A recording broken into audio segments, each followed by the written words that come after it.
The story we heard in tonight's gospel reading, a story commonly called the dividing of the sheep and the goats, or sometimes the final judgment, is very well known, very important, and very widely misunderstood. In Matthew's gospel, this story is placed as the climax of Jesus' itinerant teaching ministry, the very final piece of his teaching before we move into the detailed account of the week leading up to and including his execution. Not only is it the final piece of teaching, but it echoes some of the themes of the Beatitudes that first introduced us to Jesus' teaching back near the beginning of the gospel. Blessed are the poor, and now the nations are being judged by their care of the poor, etc. So we know this story is important because it is carefully placed and told as the final summing up of Jesus' teaching ministry. This story is widely misunderstood for at least two main reasons.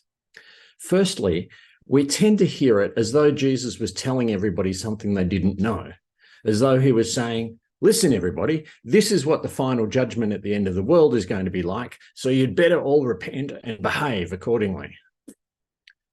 The problem with that assumption is that it would be a bit like Jesus turning up today and saying, listen, everybody, climate change and wars are getting out of control and threatening to wipe out the planet, so you better all repent and sort them out. That wouldn't be telling us anything we didn't already know. We'd only be listening to see if he had anything new to add, any new suggestions for what to do about it. People in Jesus' day were mostly well informed about the end of the world and the final judgment. So they too wouldn't have been paying much attention to the general outline of Jesus' description. They would have been listening to see whether he told it differently from what they were used to, whether he broke with the conventional wisdom. So this is another one of these stories that we easily misunderstand if we take too much notice of the main flow of the story that Jesus adopts, instead of looking for how he tweaks or twists it. When Jesus takes a story everybody already knows and twists it, it is his twists that are now the main point. More of that soon. The second reason that this story is widely misunderstood is that most Christians believe that there will be a final judgment of each and every one of us, and we mistakenly think that this story is about that. It's not. This story quite clearly says that it is a judgment of the nations, not of individual people. Unfortunately, many of our English translations have contributed to this problem. The original says something like, when the Son of Man comes in his glory, all the nations will be gathered before him, and he will separate them one from another as a shepherd separates the sheep from the goats. But many of our English translations have replaced them with people. So it says all the nations will be gathered before him, and he will separate people one from another. It seems that even the translators have confused this story with the judgment of all people. What it actually says is that he will separate the nations one from another. So this is not a story about how Shelley and Gilbert and Samara are going to be judged on the last days. It is a story about how Australia and the USA and Russia and Israel are being judged. That doesn't neutralize it at all. You know how you feel if some American or Brit turns up and starts making negative judgments about Australia. We still take it pretty personally. And given what's happening in Gaza, I don't have to remind you about how many Israelis react if you level some criticism at Israel. You may have even heard some patriotic people saying things like, you can criticize me all you like, but criticize my country and you better be ready for a fight. So the thrust of Jesus' teaching affects us deeply, but without being about us individually. In fact, when many of us evangelicals have failed to notice this and thought that this story was about the judgment of all people, we've ended up in a right pickle. Because as you probably noticed, it doesn't say anything at all about believing in Jesus and putting your faith in his gracious forgiveness. In fact, taken as a judgment of people, the story would seem to be saying that we are saved by our works of charity, which is precisely what we evangelical Protestants have said is definitely not the case. The need to distinguish between a judgment of individuals and a judgment of the nations was probably less of a factor with the original audience in Jesus' day, because they were less individualistic in their thinking anyway, and because they thought that both individuals and nations were going to be judged on the same basis: faithfulness to God expressed in obedience to the law of Moses. Which brings us back to our first issue about our need to listen for how Jesus tweaks the story. In the time and place where Jesus was teaching, the expected version of the story would have gone something like this. Then the king will say to those at his right hand, "Come, you that are blessed by my Father, inherit the kingdom prepared for you from the foundation of the world. For I gave you my law, which set before you a choice between the ways of righteousness and life and the ways of sin and death. And you have faithfully chosen righteousness, obeying my laws and keeping my covenant." Then he will say to those on his left, "You that are accursed, depart from me into the eternal fire prepared for the devil and his angels, because I put before you that choice, but you chose sin and wickedness, and you spurned my covenant." But that's not the story as Jesus tells it at all. He has taken a familiar scene and twisted its usual message. He is subverting the usual expectations. "Come, you that are blessed by my Father, inherit the kingdom prepared for you from the foundation of the world. For I was hungry and you gave me food. I was thirsty and you gave me something to drink. I was a stranger and you welcomed me. I was naked and you gave me clothing. I was sick and you took care of me. I was in prison and you visited me." Not only was this not what was expected, but it completely subverted the conventional wisdom of the day. Because when the law of Moses said, "I put before you righteousness and life, or sin and death, therefore choose life," it went on to say that if the nation chooses righteousness, then they would be blessed and things would go well for them. But if they chose sin and wickedness, their crops would fail and pandemics would break out and their enemies would invade their land. So it was, and often still is, common to interpret that to mean that being poor and hungry and sick and outcast was evidence of your sin and wickedness, and that you therefore self-evidently did not deserve anyone's pity or charity. And who among us has never had a thought like that when approached by a drug-addled beggar in the street? But Jesus turns all that on its head and says that the nations will be judged for how they care or don't care for the hungry, the thirsty, the strangers, the unclothed, the unhoused, the sick, and the prisoners. And just in case anyone is dozing off, he repeats that list 4 times in the story, which is a storyteller's way of saying, this is very, very, very, very important. Don't miss it. And I'll just repeat it again to make sure you've got it.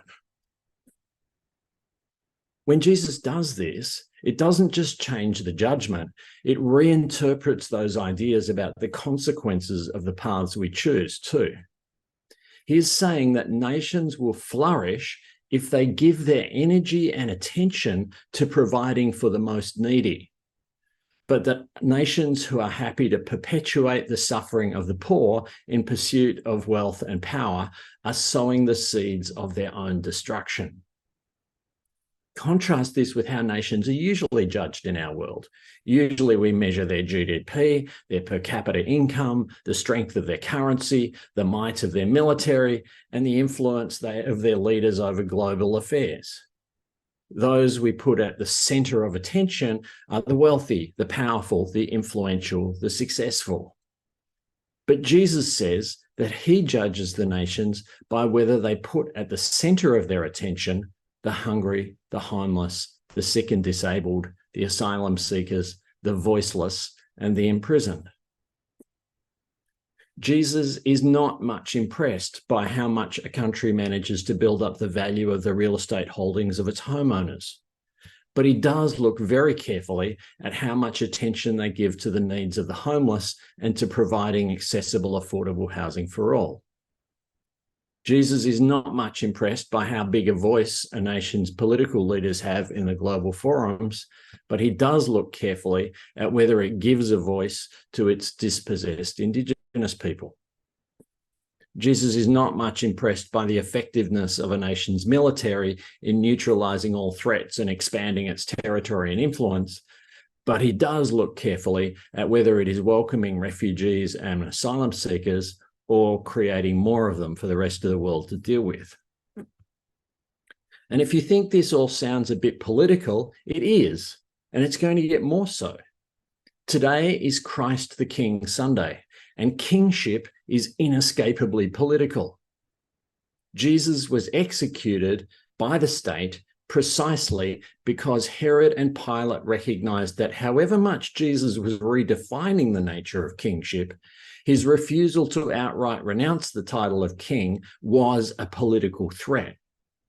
He might not be aiming to replace them as the rulers of their realm, but he was calling people to a new allegiance that would render their realms irrelevant and cast a harsh light of judgment on the results of their rule. And this judgment of the nations that Jesus speaks about is not just some off in the future second coming kind of reality. It starts here and now. How come? Well, the story starts with Jesus identifying the Son of Man as the coming king who will sit in judgment of the nations. But just after this story, we're told that under interrogation by Caiaphas, the high priest, Jesus accepts the title Son of Man for himself and says, "From now on, you will see the Son of Man seated at the right hand of power and coming on the clouds of heaven." When will Jesus be sitting at the right hand of God on the throne of his glory, judging the nations? From now on, from the day of his execution. Right now, Jesus is judging our nation and all nations on measures like whether or not we give a voice to the voiceless, or whether we render basic housing unaffordable by privileging the investment growth of existing property owners, or whether we properly fund and resource the NDIS, or whether we scapegoat trans kids for political popularity, or whether we turn a blind eye when our allies mercilessly bomb the crap out of defenseless civilians. The consequences of this judgment are not some off in the future reality either. As had been the case in the teachings of Moses, the fruits of judgment for the nations are blessings and curses in the here and now. Nations that prioritize the needs of the disadvantaged will be blessed and flourish as their national life is enriched and positive fruits grow from the increased justice, equality, and mutuality that they have sown. And for the nations that have neglected or even abused the poor, well, here again, we need to pause for a second and make sure we don't fall into easy misunderstandings. When Jesus the King says to them, "Depart from me into the age of fire prepared by the devil and his angels," we have been conditioned to hear that as a reference to hell, understood as an otherworldly place of eternal punishment. But that's probably wrong here. Remember, we are talking about nations here, not individual people. So what would eternal supernatural punishment of a nation even mean?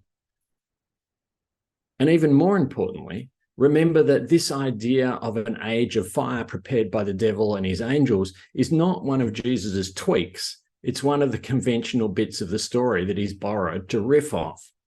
So Jesus is not telling this story to describe a future punishment that people wouldn't have otherwise known about.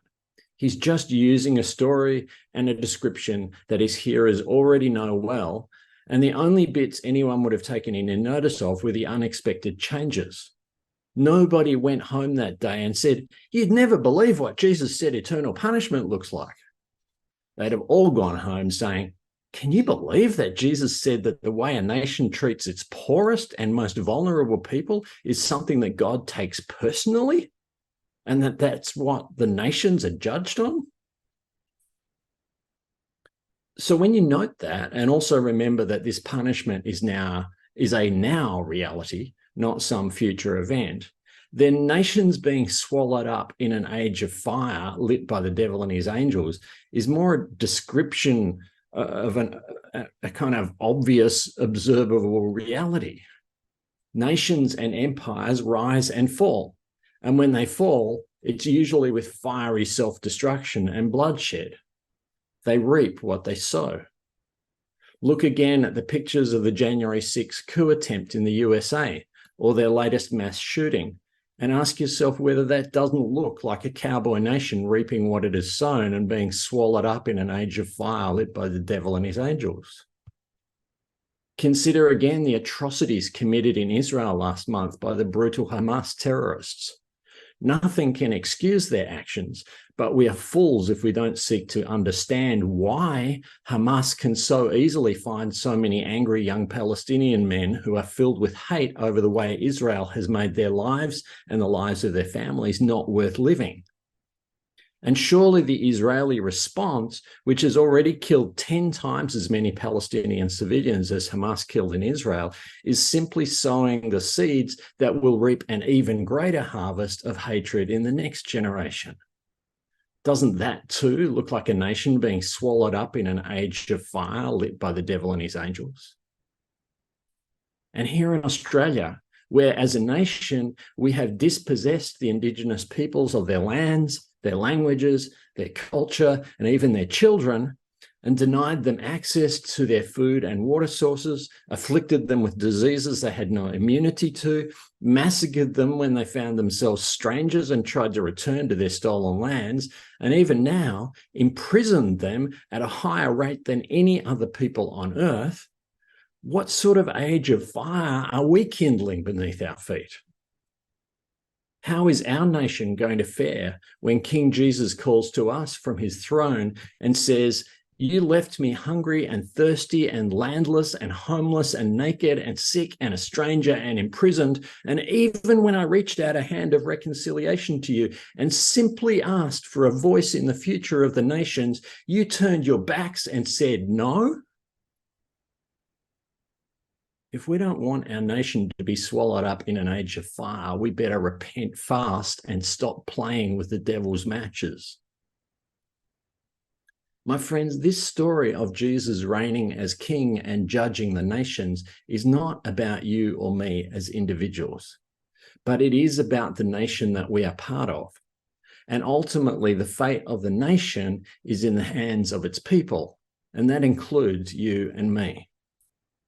Jesus calls us to be a nation that sows seeds of future health and life by focusing our national strategies and energies on those who have been most often neglected or pushed aside, and doing all we can to bring them to the center of our concerns and investing in their health, opportunity, and well-being. Because when Jesus reigns as king, that's what our world will look like. And Jesus is reigning as king now. So if we would name him as our king, that's what we will be striving for in our nation and indeed in our world. Come, King Jesus, come. Come and lead us into a life, a faith, and a politics that leaves no one behind, that leaves no one hurting, and so causes the angry, self-destructive fires to die down and flicker out, and causes a healthy new tree of life, love, reconciliation, and hope to grow and mature and bear fruit to the glory of God and the benefit of all.